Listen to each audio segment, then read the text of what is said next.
This is how you draw an eye with an epicanthal fold. Draw the eyeball, the iris, and the pupil. The outside of the eye is going to be at the halfway point. The inside of the eye will be much lower. Now draw an arch from the inside of the eye, slightly covering the iris. Let's draw the lacrimal glands, that's the tear duct. And the bottom eyelid is not as curved, and it goes just to the bottom of the iris. I'm going to put the water line in now. Now I'm erasing the guidelines. The epicanthal fold is skin of the upper eyelid that covers the inner corner of the eye. This eye type is the most commonly found among people. I've moved to a black pencil now, and I'm starting the shading. I'm shading the iris and the pupil. Don't forget to include the shadow just under the eyelid.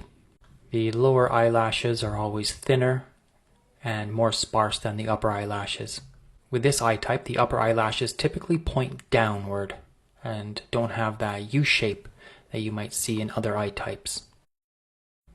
And reinforcing my line by pressing a little darker. I'm using an eraser now to bring some highlights back into the iris. Please do follow, like, comment, share, and save this video for more art tips and tutorials.